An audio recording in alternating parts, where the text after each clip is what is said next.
exactly 1 week away from the midterm elections with a lot of moving pieces as we come on the air. Big name surrogates are out in full force for both Democrats and Republicans to rally the candidates in tight races. Former President Barack Obama is in Las Vegas. That's not him, but he's coming up. Barack Obama in Las Vegas, stumping for perhaps two of the most vulnerable incumbent Democrats nationwide. Former Vice President Mike Pence is in Georgia trying to expand the GOP map in a state that Joe Biden won in 2020.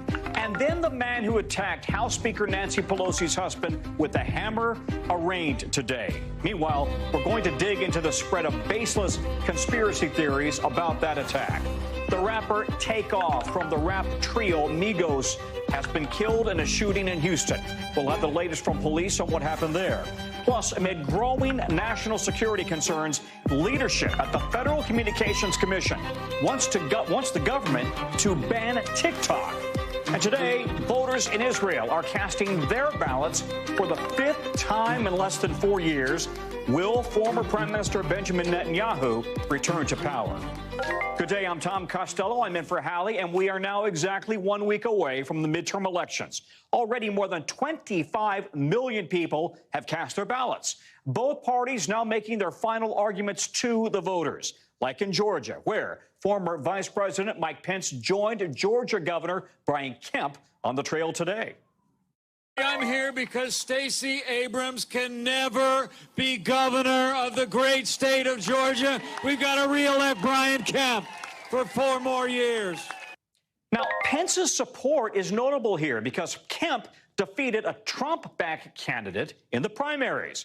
His visit also comes a few days after former President Barack Obama traveled to Georgia in support of Kemp's opponent, Stacey Abrams. Meanwhile, a second woman is now claiming GOP Senate hopeful Herschel Walker urged her to have an abortion roughly 30 years ago. She shared her story today with ABC News. Herschel Walker has released a statement following that interview saying that he does not know the accuser. He calls the claim an election lie. Joining me now is NBC News correspondent Blaine Alexander. Blaine, it's a fascinating dichotomy here. How is the Republican Party responding to Pence-backed candidates like Kemp in comparison to Trump-backed candidates as well? You know what's interesting, Tom, when you talk about the Georgia governor's race, the last time that Brian Kemp ran for governor, well, of course, was back in 2018. And at the time, he was a Trump-backed candidate. You remember that it was the former president's endorsement that really got him over the line, helped him be the person who a lot of people thought was going to be the next governor of Georgia, and ultimately helped sweep Kemp into office. So he was a Trump-backed candidate at that time. Now he's a Pence-backed candidate because of what we know was a very public split between the two over the results of the 2020 election here in Georgia. But what's really been interesting to me, Tom, is that when I've talked to voters at a number of Kemp events that I've attended from primary season up until today, when I've asked all of them whether or not they supported the former president, they say absolutely. They voted for Trump before. They'd vote for him again if he was on the ballot. But they said that despite that big split that they had with Kemp, it doesn't in any way diminish their support for the governor. So I think what's interesting is really that kind of underscores some of the former president's influence, at least when it comes to this race in Georgia. And we're looking at the latest poll numbers right there. Kemp is far ahead of Stacey Abrams in the most recent polling. You know, the pandemic has changed the way Americans vote, and we're seeing record-breaking early voting numbers nationally. How is early voting going right now in Georgia? More than 1.8 million people, Tom. That's how many people have cast a ballot. And we're talking about in-person voting as well as absentee ballots. That's far ahead of what we saw in 2018. And what's interesting is that it's kind of knocking on the doors of presidential numbers, and you don't typically see that. You know, when I've talked to both Democrat and Republican sources, they say, yes, they're paying attention to the numbers of people who are turning out, but they're also paying attention to who is actually coming out to vote. Numbers show that so far it's a higher number of Democrats than Republicans, and that trends with what we've seen historically. That typically Democrats vote early, Republicans vote on Election Day. But what's been very interesting, Tom, is that This election cycle, Brian Kemp has repeatedly said, and he repeated it today, that he wants people to go out and vote early. He has said that Democrats essentially beat Republicans when it comes to their ground game. They've done it for the past few election cycles, and so they're trying to up their ground game, but also getting people out to vote early. At today's rally, they asked for a show of hands. Who's already cast their ballot? Well over half the people actually raised their hands and said that they've done so. So it's certainly a difference and a different trend than what we typically see in past elections, Tom. Really is. All right, NBC's Blaine Alexander on the beat in Georgia. As always, Blaine, thank you. Now to Las Vegas, where we are just hours away from President Obama campaigning on behalf of the Democratic ticket there. He'll be making the case for both Senator Catherine Cortez Masto and the governor, Steve Kiselak. Currently, Cortez Masto is in a dead heat with her Republican challenger, Adam Laxalt. Now, that seat is one of a few crucial Senate races that could determine which party controls Congress next year. We want to bring in NBC's Guad Venegas, who's there in Vegas. All right, Guad, how's the Nevada race going at the moment? And it's close. Why is it so close?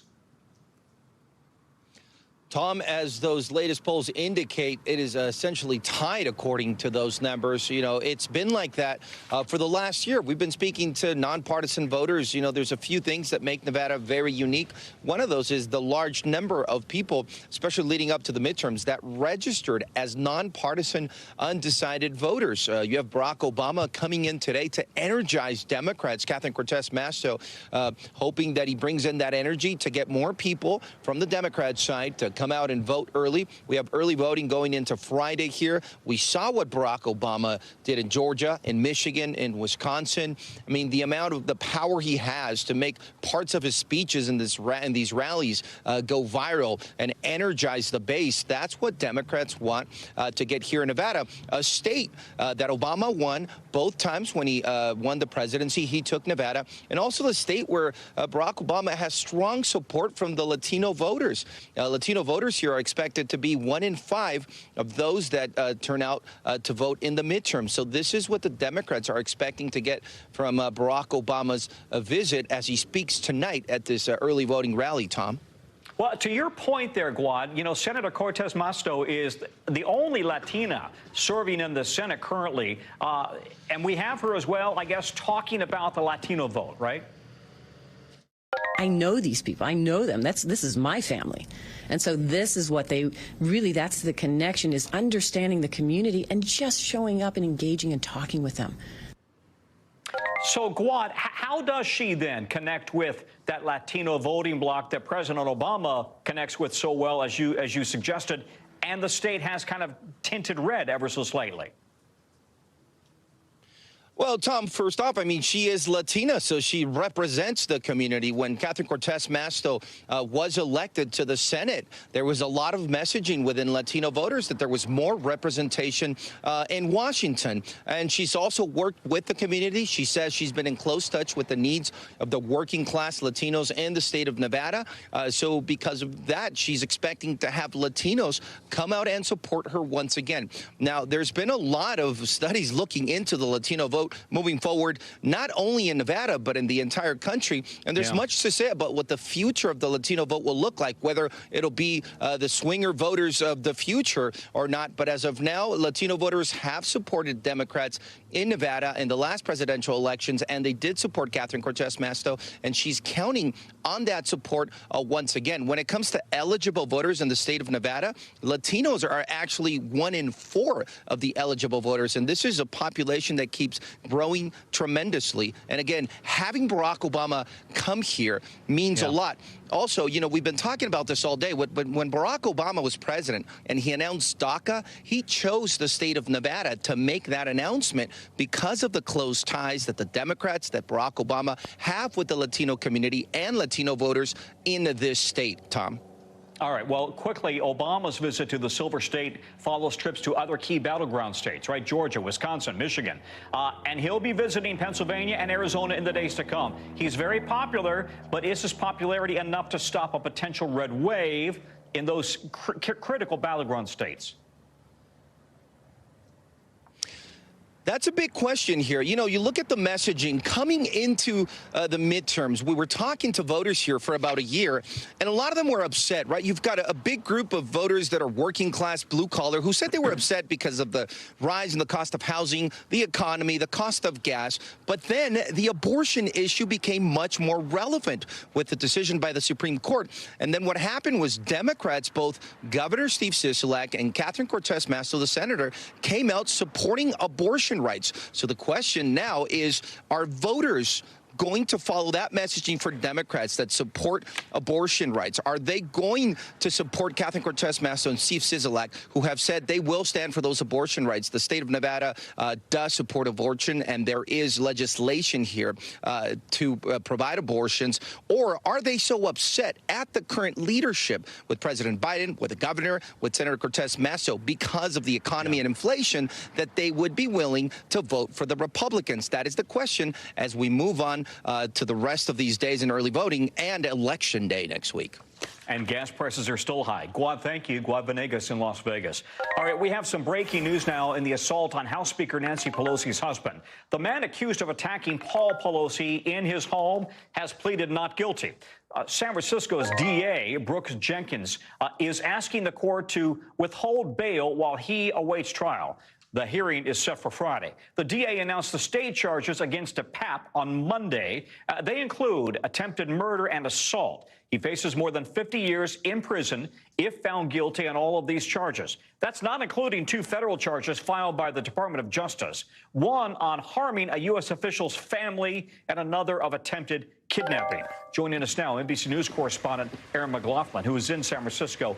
Aaron, what happened in court today?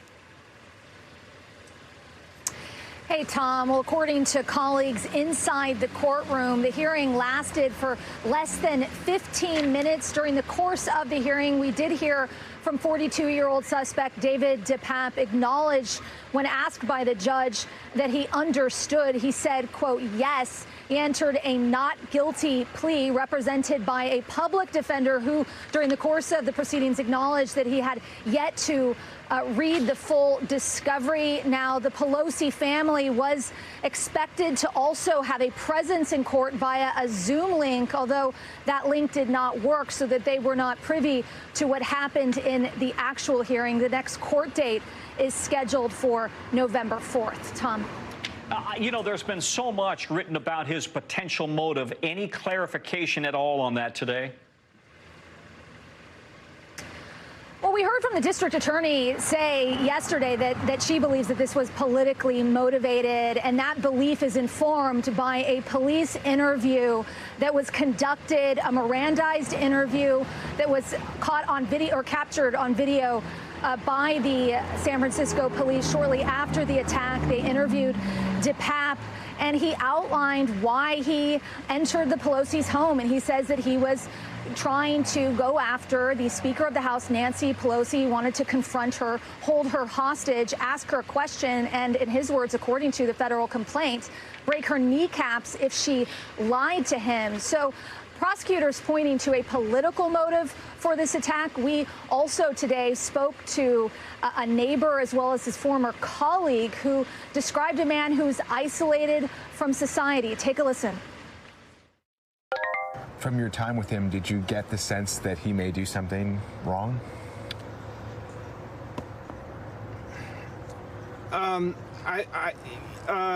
Yeah, to be honest, I kind of had the suspicion something strange might happen.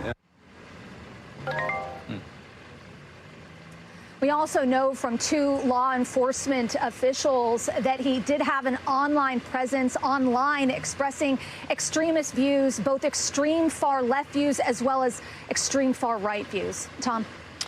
All right, Aaron, thank you. Aaron McLaughlin, who's watching it all for us in San Francisco.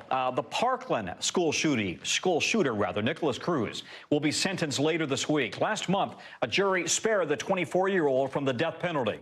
Instead, it recommended life in prison without the possibility of parole. 14 students and 3 staff members were killed in the 2018 Valentine's Day massacre at Marjorie Stoneman Douglas High School. Family members of the victims and survivors faced crews in court today in Florida.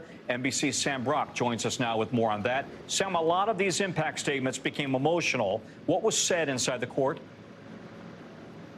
It was crushing, Tom, to watch this because you saw a couple of dozen family members out there talking about something that has been with them for 4+ years. They have been waiting to confront the shooter in this case for that period of time. Yes, there were victim impact statements during the death penalty phase of this, but there were restrictions on what the family members could actually say. This time, no restrictions, and they went right after him. First saying, you're not nothing, you are less than nothing. We are closing this chapter of our lives. You're not even a thought. When you have a tombstone, no one is going to visit it or think anything of it. But a teacher said, you don't know me, but you tried to kill me. The inhumanity were the thoughts that were conveyed, I would say, the most clearly, the most viscerally, the most emotionally today. Words like monster and creature and animal were used. No one actually used his name or called him a human being. And I think that's really how these families wanted to express, perhaps cathartically, how they are feeling about losing loved ones, having them ripped out of their lives with no recourse and having their entire family trajectories shattered for years. One woman said, I'm going to be afraid to send my kids when I have children to school because of what you did. I now always look around to see where the nearest exits are whenever I go into any restaurant, any shop, any school. That's the lasting impact of this. Let me show you a snippet right now of what we heard inside of the courtroom today. A year ago, in this very building, you told us that you had remorse for what you did. Well, where was your remorse when you saw my father injured and bleeding out on the floor and decided to shoot him for a 3rd time? If killing 17 innocent people and wounding 17 more does not warrant the death penalty, then what possibly does? You don't know me, but you tried to kill me. I will have a scar on my arm in the memory of you pointing your gun at me, ingrained in my brain forever. Tom, the question so many people have right now, why did this not warrant the death penalty? The reality is that in Florida, as recently as 2016, it was a majority decision that was changed, however, after the Supreme Court struck down part of Florida's law, really to put more emphasis on the jurors, less on the judge in this capital punishment aspect. But the net result was that Florida changed its laws to mean it had to be a unanimous decision, which is almost the case for every single other state that has capital punishment in the U.S., Tom. Yeah, she went right to the heart of the issue, right? If you believe in the death penalty, if not here, then when? And yet the judge, he can't sentence him to death. That's done right now. So what is the judge expected to do when we do have the sentence? So the judge is going to hear from a few more families tomorrow afternoon, and then there will be a sentencing. That sentencing will be life imprisonment without the possibility of parole. And in this case, the shooter has already pleaded guilty to killing 17 people and also the attempted murder of 17 others. There was a point in time back in 2019 when they were offering a plea deal of sorts that he would plead guilty if the death penalty were taken off the table, and the prosecution refused to do that.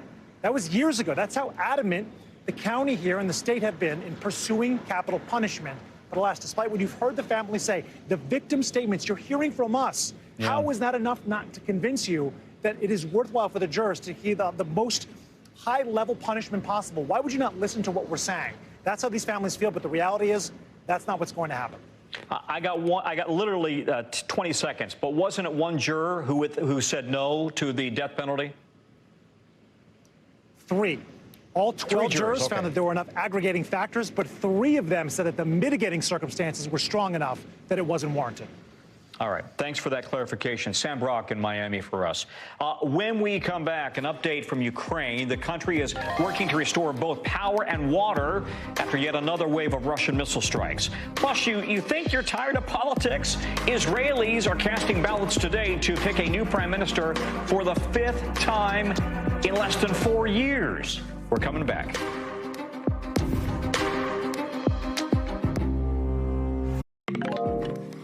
We're back, and an FCC commissioner says the U.S. government should ban TikTok. We're going to have a reality check on that coming up. But first, today in Ukraine, many residents are still without power after a series of Russian attacks on Ukraine's infrastructure. The mayor of Kyiv says 80% of customers were without water yesterday, even though local officials now say that water has been fully restored. Tens of thousands of homes are still without electricity.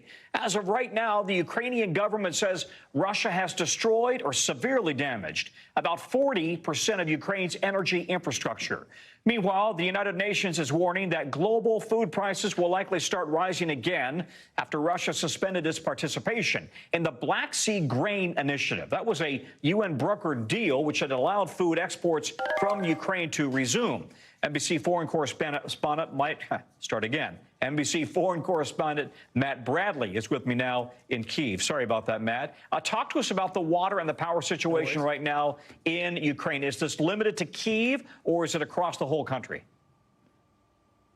Yeah, I mean, Kyiv has really been in the crosshairs, Tom. And the fact is that, like you said, it was 40% were without power yesterday. It was 80% at the start of the day yesterday. And just this morning, it was back to basically everybody had water. Almost everybody had power. The situation seemed to be completely resolved. And I actually spoke with Kyiv's mayor, and he told me that that's because there are about 1,000 technicians and engineers who are working 24/7, really around the clock, and really, Tom, in the firing line, because Russia continues to pound a lot of this civilian infrastructure. So these people, you know, there have been at least 5 people who worked for the state energy company who've been killed since the beginning of this conflict, just doing their jobs.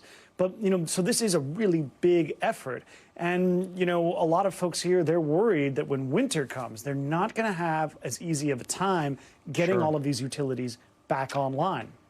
Yeah, that whole country's on a war footing. You know, yesterday you and I talked about some grain ships taking their chances and setting off through the Black Sea despite the Russian threats. Do we have an update on their progress? Are they continuing with their grain through the Black Sea and trying to get away? Yeah, so there were those 12 ships. It was almost like a flotilla on the first day after Russia pulled out. You know, that was kind of surprising, but that was an arrangement that had been made before Russia abrogated the agreement. So those ships were going to go ahead. They had already had, you know, approval. Now, just today we saw another 3 ships. So that could be an indicator that maybe this deal could still have some legs.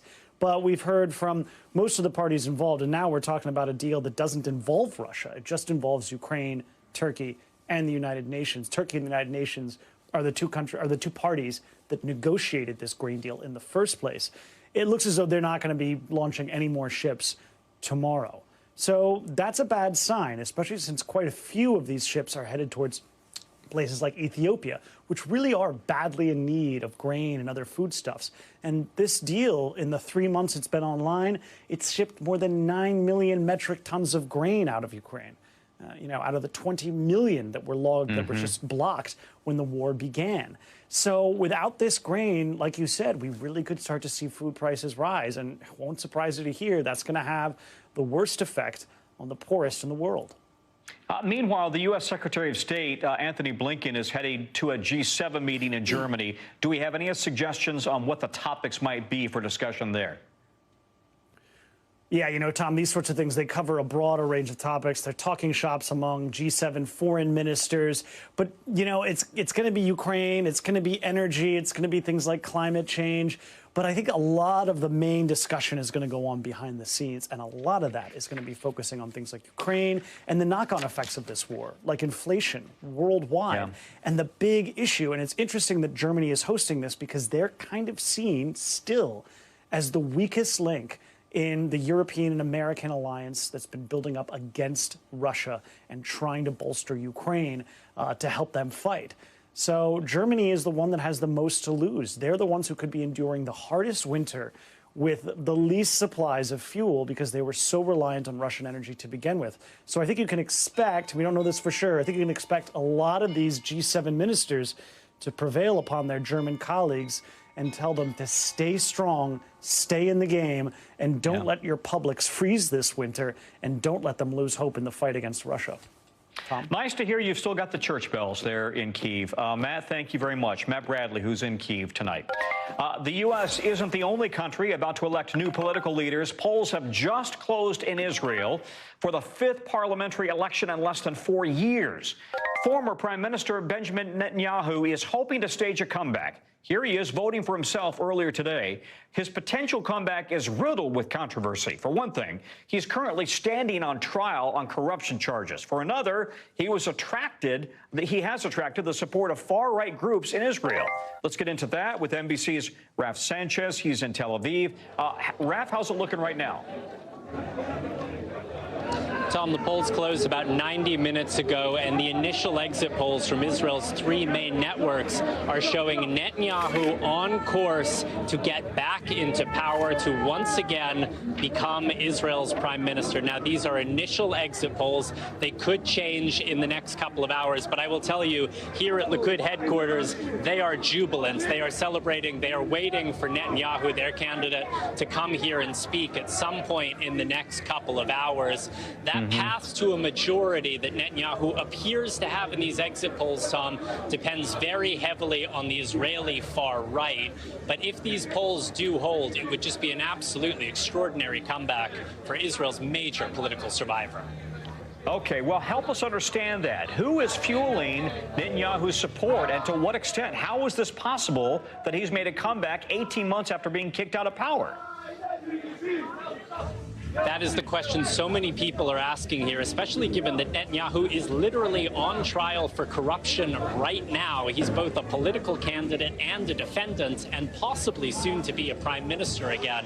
Now, the far right looks like they're about to win something like 10% of the seats in Israel's parliament. That would be unprecedented. Netanyahu needs their support. One of their flagship policies is they have said they want to expel some democratically elected Arab lawmakers from the Israeli parliament. I asked the spokesman for one of those far-right parties, it's called Jewish Power, about that policy. I want you to take a listen to that exchange. What Itamar Ben-Gvir is doing is bringing just more balance, counterbalance to the Knesset by being a party that's like, we've got terrorists in our Knesset. Here's a nationalist party that's going to counterbalance that. So he's talking about expelling Arab politicians who were democratically elected, some of whom even say this is a Jewish state. Is that democracy? Expelling people who disagree with you? First thing I want to say is that Israel is first and foremost a Jewish state, and it's here created to defend the Jewish state. It's not really created to be a democracy. Tom, just to be really clear what he's saying there, he's saying it's important for Israel to be a democracy, but it is not as important as it is for Israel to be a Jewish state. And if the two are in conflict, then Jewish state trumps democracy, which is something that shocks a lot of people here, and I think will shock many people in the United States. It's an extraordinary statement. It's a democracy for Jews, but not if you're not a Jew. So what are the stakes here as it relates to the United States' relationship with Israel if Netanyahu is coming back? Yeah, this is causing a lot of alarm bells in Washington. The idea not only that Netanyahu is back, but that he is bringing the far right into the cabinet room with him. It's very possible that we are going to have far right cabinet ministers if these exit polls hold. Now, we asked the State Department earlier. They said they are not commenting on the prospect of the far right getting into government. That's for Israeli voters to choose. But if they do, the Biden administration is going to have some difficult choices of its own, including, Tom, will U.S. officials sit down with these far-right cabinet ministers, given their long history of extremism, of racism, and in some cases, incitement to violence? Tom? All right, Raf is on the front lines in Jerusalem as they await the election results. Raf, thank you very much. Let's get you over now to the 5 things our team thinks you should know about tonight. Number 1, the Supreme Court has rejected a request by Senator Lindsey Graham to block a subpoena in a Georgia election probe. It's a win for the Fulton County DA's office, which is investigating phone calls between Graham and Georgia election officials during the 2020 election recounts. Today's court action means the subpoena can now be enforced, but Graham may still refuse to talk by invoking the 5th Amendment. Number 2, Chief Justice Roberts has temporarily blocked House Democrats from accessing former President Trump's tax records. Unlike other recent presidents, Trump has refused to make his tax returns public, so a congressional committee asked to see them back in 2019. The former president's claim now is that there is no valid legislative reason for obtaining these documents. The committee has until November 10th to file a response. Number 3, the death toll of a Halloween crowd crush in Seoul, South Korea continues to rise, now up to 156. Among the injured, 29 people remain in critical condition. Today, South Korea's prime minister acknowledged a police failure in crowd management as one of the many causes of the deadly crush. He also announced plans for systemic improvements to prevent similar accidents in the future. Number 4, Pfizer says its experimental RSV vaccine is working to protect newborns. In phase 3 trials, the single-dose shot was given to pregnant women and showed to be 82% effective against severe RSV in the first 3 months of their babies' lives. Pfizer plans to submit the new data to the FDA by the end of the year. And number 5, Taylor Swift finally announcing her long-rumored return to the road. The pop star dropped domestic dates for her 2023 Eras Tour this morning. She's also promising international show dates in the near future. Today's announcement comes just one day after Taylor Swift made history, the first artist to claim the entire top 10 of Billboard's Hot 100 list. That is amazing. Will the U.S. government ban TikTok? That's what one FCC commissioner is now pushing for. Plus, we'll take a look at what's going on at Twitter since Elon Musk took over. Why we might start seeing some of those coveted blue check marks disappearing.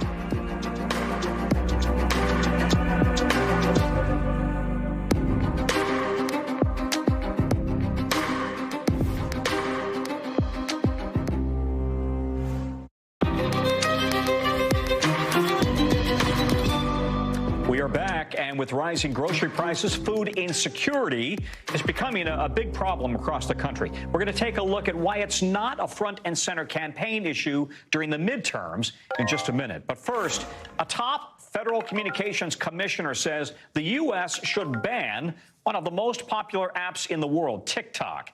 Axios interviewed Brendan Carr. Now, he is one of the 5 commissioners at the FCC. Cybersecurity experts have said the app's owner, ByteDance, could pose a national security risk because of the ties it has to the Chinese government. Mr. Carr put it bluntly, saying, I don't believe there is a path forward for anything other than a ban. To be clear, the FCC really doesn't have that authority in the situation. More on that next. Meanwhile, Twitter is now squarely under Elon Musk's control. He has named himself the sole director. One of his first major moves could be asking users this question: would you pay for verification? Now, that's the blue check mark you see across social media platforms, signaling that Twitter has verified that that account is, in fact, legit. Joining us now, CNBC technology correspondent Steve Kovach. All right, Steve, tell us more about this potential pay-for verification system. I've got that blue check mark. Would I have to pay for it?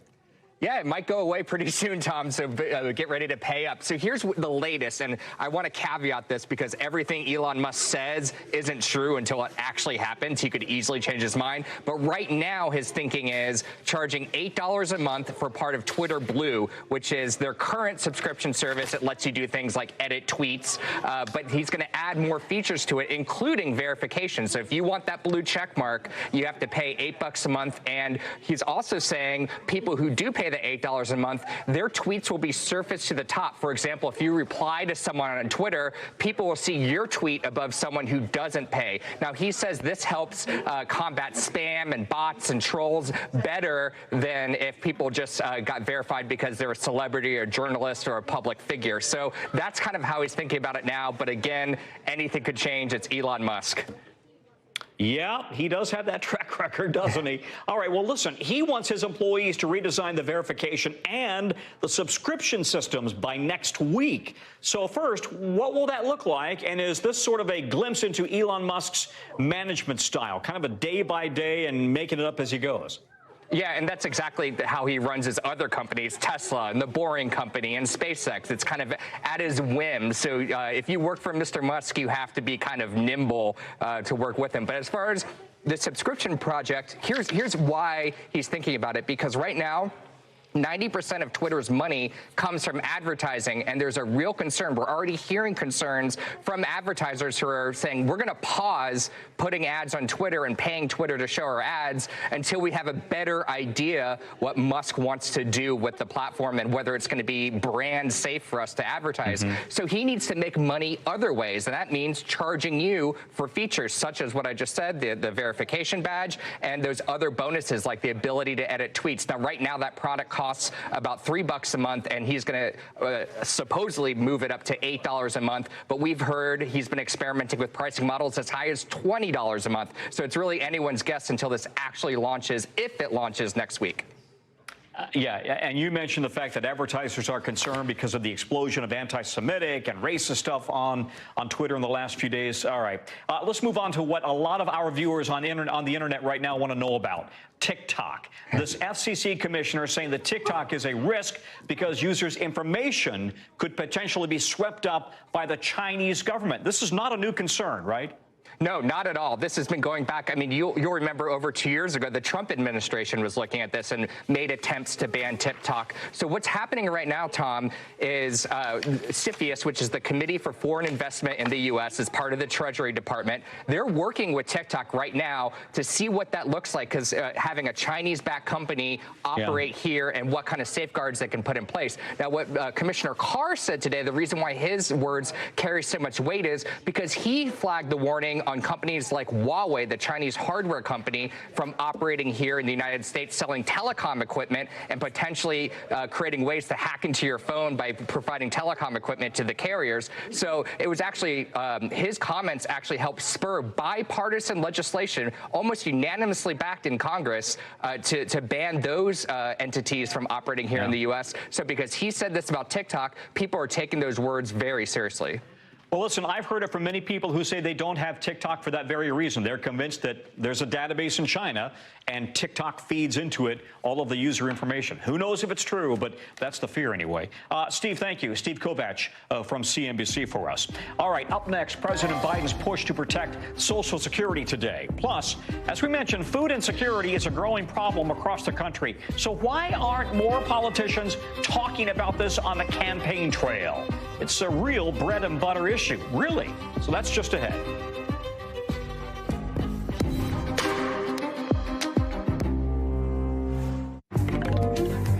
Back now on News Now, and President Biden is in Florida today, looking to supercharge Democrats' chances in the midterms. The president was in the Sunshine State rallying for gubernatorial candidate Charlie Crist and the Senate candidate Val Demings. The president called on voters to keep Democrats in control of Congress, all with the promise of protecting Social Security and Medicare, as well as lowering drug prices. Take a listen. The vast majority live day to day relying on Social Security and Medicare, and maybe a little help from their families. That's why I'm going to keep fighting for these programs, because I believe the word my dad used all the time: everyone's entitled to be treated with dignity. Senior White House correspondent Kelly O'Donnell is at the White House joining us now. Kelly, these two candidates are struggling in Florida. Is health care the Dems' closing message right now?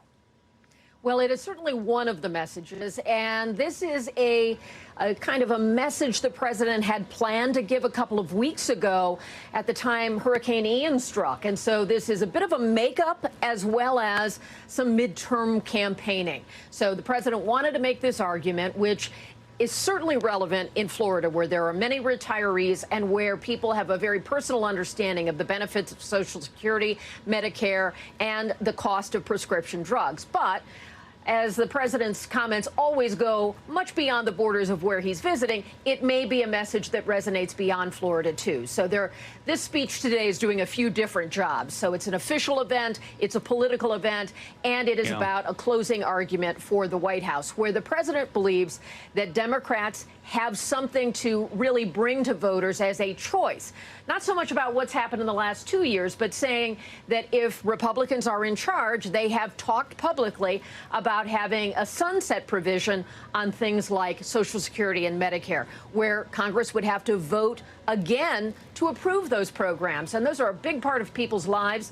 And the president is saying, don't take that chance. Can I just ask you, do you think that would really happen if the Republicans take control of Congress? Because you're right, that's a third rail in American politics. Would they really vote to sunset Social Security? Well, one of the things that's difficult is that there is so little room in the federal budget when Republicans who want to trim, they have very little room there because so many things are baked into the non-discretionary side of the budget. It's hard to imagine that there would be enough votes to do that. But at the same time, this is an area where they're saying, how can they get control of costs? So sometimes fear in politics is a motivating factor, and the president wants voters to be thinking, could there be some jeopardy to Social Security or Medicare if Republicans are in charge? And that's part of what he is laying out, using some of the plans they've talked about. And in Florida, that may go some distance for him.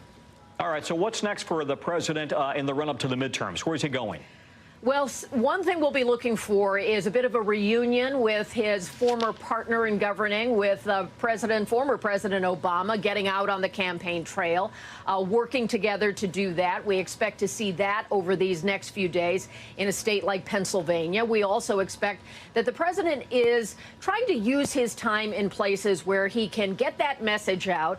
But let's be honest, everyone understands, certainly at the White House and in the different campaigns around the country, some of the most volatile have not been welcoming the president as much. Each campaign has to make its own decision. Is President Biden a value add, or is he a distraction, or even a drag on what their message should be? So we've seen the president in different places, sometimes gubernatorial races, sometimes in different states where he is appearing with a range of candidates who are on the ballot. But he has not been in some of the places that have had the most high-profile races. Instead, other Democrats have been doing some of that work, including Jill Biden, who is popular as a surrogate for a number of Democrats. All right, Kelly, thank you. Kelly O'Donnell at the White House. Just a few days away now from the midterm elections, and candidates are, in fact, hitting the airwaves, hammering hot-button issues. But one issue many politicians have mostly ignored in this cycle is food insecurity and how inflation is making monthly food bills a challenge for millions of Americans. Everybody eats, not everybody drives. NBC's Ryan Nobles has more.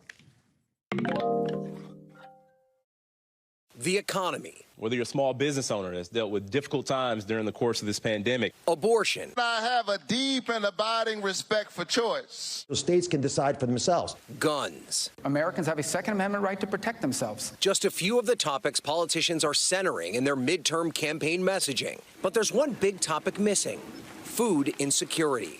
The USDA calls it the limited or uncertain access to adequate food.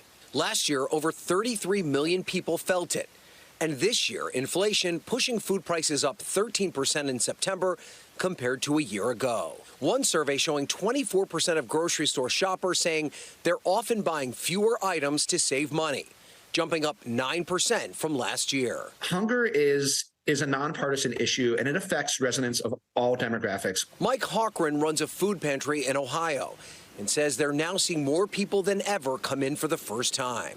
We serve 20 of Ohio's 88 counties, from deep blue to ruby red and everything in between. And it's not just them. In 10 of the most watched Senate races, we found 0 candidates explicitly list food insecurity as a key issue on their websites. We reached out to 20 Senate campaigns for statements. Only Georgia Senate candidate Herschel Walker responded, saying in part, quote, "Food insecurity is a huge issue in Georgia because of the Biden administration's policies." So why aren't candidates talking about food insecurity? In the same way that there's a stigma on an individual basis about hunger and asking for help, I think there's a stigma at a societal and national level. It's something USC professor Thomas Goodnight has studied too. Talking about food insecurity matters if you've had a meal or haven't. I don't think our politicians have really squared an agricultural policy with transition to meeting hunger needs. And while candidates have a lot on their plates, Hochran says hunger shouldn't go unnoticed. For families that are facing food insecurity, not all of them are thinking politically. But we can certainly be a voice for the families that we serve, working with them and through them to lift up those issues. Ryan Nobles, NBC News, Manchester, New Hampshire. Ryan, thank you. You know, NBC News covers hundreds of stories each day, and you can't possibly read, watch, or listen to everything. So our bureau teams have done it for you, and for me, this is what they tell us is going down in their regions. It's a segment we call The Local. Breaking news out of Houston. NBC News has confirmed the rapper known as Takeoff is, in fact, dead. The artist was shot and killed at a private party in Houston early this morning, according to the NBC affiliate in Houston. At least one other member of that group, Migos, was also at the party at a bowling alley. Takeoff, whose real name is Kirsch McBall, was 28 years old. From our Midwest Bureau, a Chicago shooting has left at least 14 people wounded, including 3 children. The drive-by occurred on Halloween night near the city's west side. No deaths have been reported, and the conditions of those injured, they range from critical to non-life-threatening. Police say right now no one is in custody. From our Northeast Bureau, most New York City employers will have to disclose salary ranges in their job ads starting today. The change is thanks to a new pay transparency law that should let people see how much jobs pay before they apply. It will affect around 4 million private sector workers. The city will be joining several states that already have these pay transparency laws on the books. After the break, fighting abortion disinformation. In tonight's original, we take a look at how one community is tackling that issue.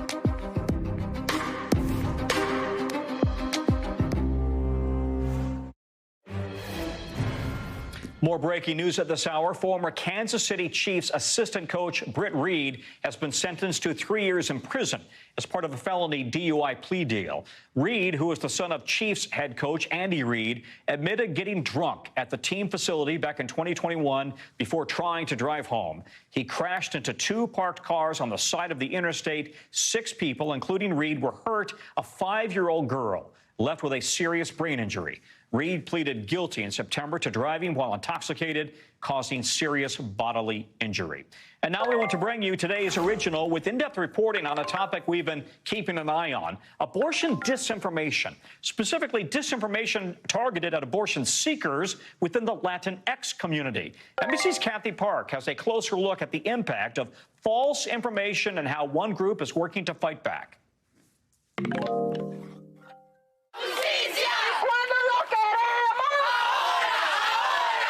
Overturning Roe v. Wade set off a wave of falsehoods on abortion, and experts say Latino communities became one of the targets of misinformation. There is fear-mongering from anti-abortion or anti-choice entities that are posting factually incorrect information about abortion and about the laws that are in existence right now on the internet.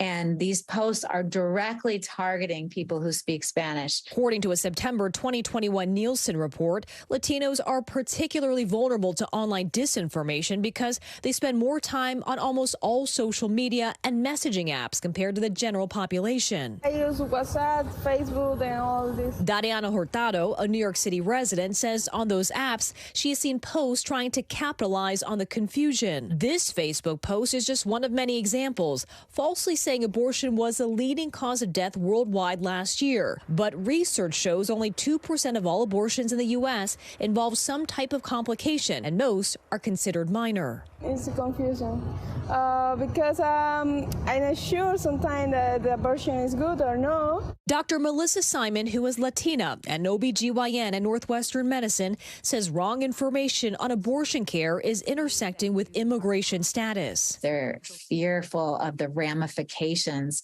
of their parents or family members or loved ones or partner getting kicked out of the country because they're seeking an abortion. Abortion is still legal in 27 states in D.C.